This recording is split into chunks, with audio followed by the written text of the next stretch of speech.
doare să împărțim aceeași durere. Aș vrea să mă las să te fac să gemi de plăcere. Îmi doresc să trec prin război în doi, noi doi copii care visează la soare după ploi. Două suflete rătăcite printre speranțe și o inimă care va plânge dacă nu vei ține în brațe. Îngrăit de gânduri grele, ușor simt că zbor. Pe de altă parte sunt momente în care n-ajung până la nori. Pe de altă parte tu e soarele din zori, dar și întunericul cel rece care îmi dă fior. Și să-mi de gânduri grele cum trec peste ele, că felul tău de-a fi calcă mereu pe aripile mele. Pe aripile mele.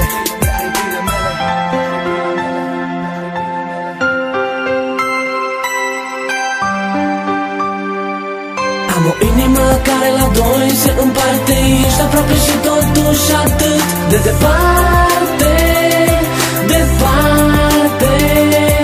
Am o inimă care la doi se împarte. Ești aproape și totuși atât de departe, departe.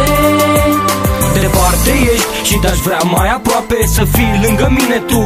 Noapte de noapte vreau când te alint și tu să mă alinți. Vreau să fim un întreg și să nu mă minți. Adorm cu sărutul tău pe buze și mă gândesc cum ar fi dacă aș putea să nu mă mai trezesc, dar degeaba visez. Visele sus pulberate, dar aș vrea când mă trezesc brusc să devină realitate. Doi copii ce nu se pot iubi fără a fi copii, căci dragostea după un timp nu mai e ca în prima zi. Peste toate dacă se poate vreau să te am aproape, și ești aproape dar totuși atât de departe.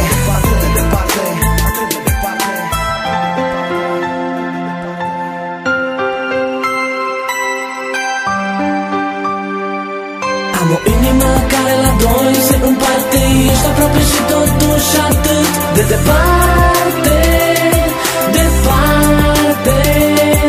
Am o inimă care la doi se împarte. Ești aproape și totuși atât de departe, departe.